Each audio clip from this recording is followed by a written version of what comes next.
आज अपन अध्ययन करेंगे भारतीय लोक प्रशासन यानी भारत में लोक प्रशासन सब्जेक्ट के अंतर्गत संघ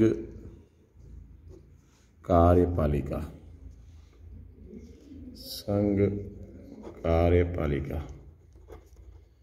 यानी भारत जैसे देश में केंद्र एवं राज्यों के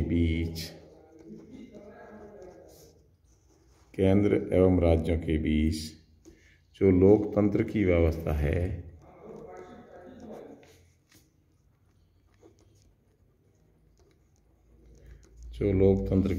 है वह शक्ति के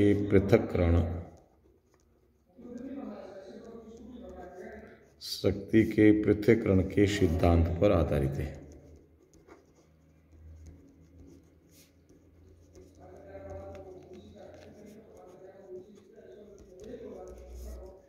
यानी शक्ति के पृथक्करण के सिद्धांत पर आधारित है। यानी भारत में संसदीय लोकतंत्र है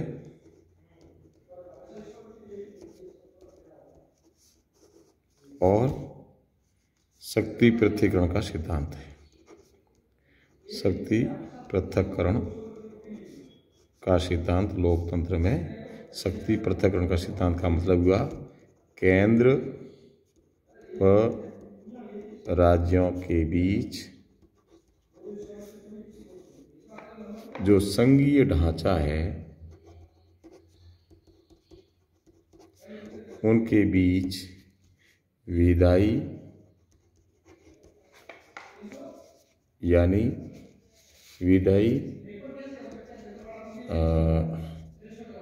कार्यपालिका यानी प्रशासनिक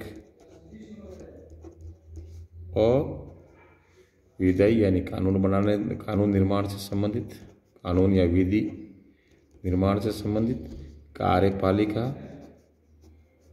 प्रशासनिक शक्तियाँ एवं वित्तीय शक्तियों का जो बंटवारा किया गया है शक्ति पृथक्करण का यानी जो इनका जो बंटवारा किया गया है बंटवारा संविधान के अंतर्गत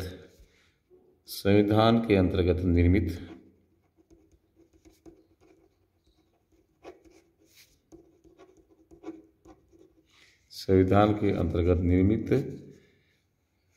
जो सूची है यानी संघ सूची राज्य सूची एवं समवर्ती सूची। राज्य सूची राज्यों से संबंधित विषय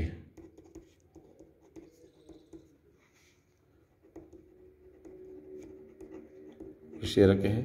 समवर्ती सूची एवं केंद्र सूची पर कानून बनाने का अधिकार केंद्र सरकार को यानी संघ सरकार को है। तो केंद्र और राज्यों के बीच कार्यों को लेकर विभिन्न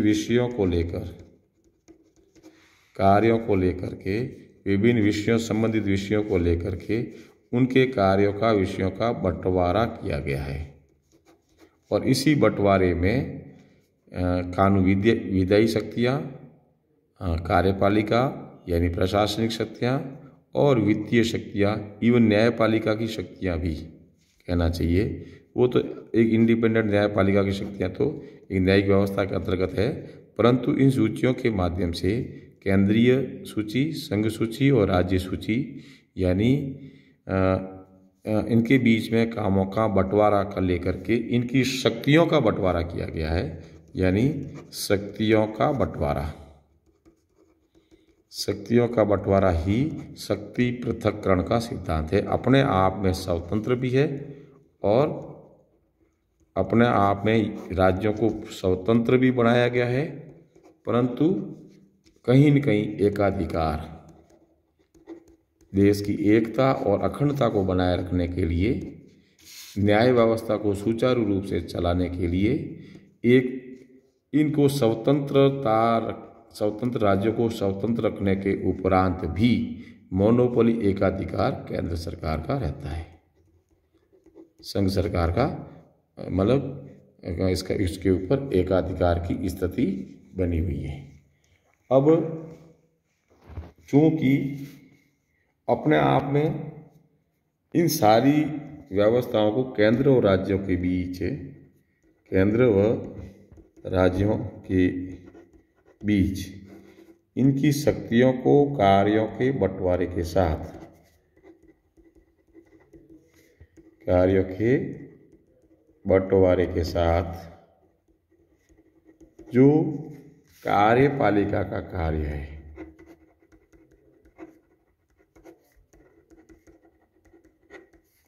कार्यपालिका से हमारा तात्पर्य है कि संसद के निर्वाचित सदस्यों यानी लोकसभा निर्वाचित बहुमत के आधार पर, यानी प्रजातंत्र में जनता जनप्रतिनिधियों को चुनती है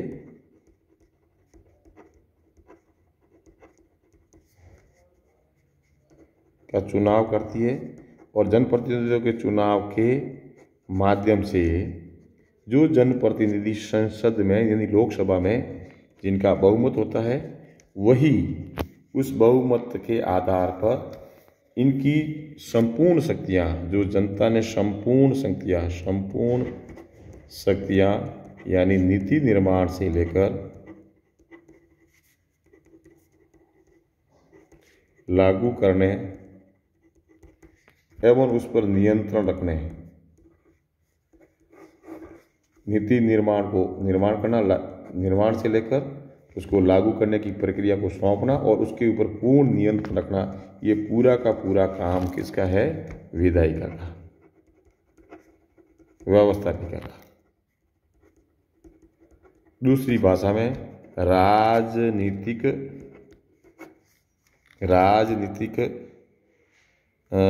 प्रतिनिधि, जो चुनाव के माध्यम से जनता के द्वारा प्रतिनिधि चुने जाते हैं, वही प्रतिनिधि यानी जनता के द्वारा चुने गए जनप्रतिनिधि ही व्यवस्थापिका विधायिका है। और यही व्यवस्थापिका या विधायिका जो जनता की ओर से विधि निर्माण, कानून निर्माण यानी जैसे नीति निर्माण का कार्य करते हैं, पॉलिसी बनाते हैं। पॉलिसी मेकिंग का अल्टीमेट जो शक्ति है वो किसके पास है? व्यवस्थापिका का। परंतु यह अपने बहुमत के आधार पर इनको शक्तियां ये केंद्र में प्रधानमंत्री एवं उसकी मंत्रिपरिषद और राज्यों में मुख्यमंत्री एवं मंत्रिपरिषद, इसके माध्यम से ये पॉलिसी मेकिंग का, ये नीति निर्माण का खाका खींचने का काम करवाती है। यानी या जो नीति बन चुकी है, जो नीति या कानून जो बना है, उसको जनता पे वास्तविक रूप से लागू करने का काम कौन करती है? कार्यपालिका शाखा। यानी व्यवस्थापिका इससे करवाती है, कार्यपालिका शाखा से व्यवस्थापिका द्वारा करवाया जाता है। यानी ये काम करने के बाद इस पे अल्टीमेट नियंत्रण कर्ता कौन है, यानी कार्यपालिका को जो काम सौंपा है उस काम को, उसका नियंत्रण करता जो है वो विधायिका या व्यवस्थापिका ही है, यानी केंद्र में संसद और राज्यों में राज्य विधानमंडल। विधायिका ही है इसके ऊपर नियंत्रण का, अल्टीमेट नियंत्रण है जो व्यवस्थापिका का। नियंत्रण के बहुत सारे और उपकरण और माध्यम हैं, परंतु चूंकि जनता का प्रत्यक्ष प्रजातंत्र में जनता का नियंत्रण है, तो जनता का नियंत्रण को व्यावहारिक रूप देने के लिए व्यवस्थापिका के माध्यम से, यानी जनता के द्वारा चुने गए जनप्रतिनिधियों के माध्यम से कार्यपालिका शाखा पर नियंत्रण का काम करवाया जाता है।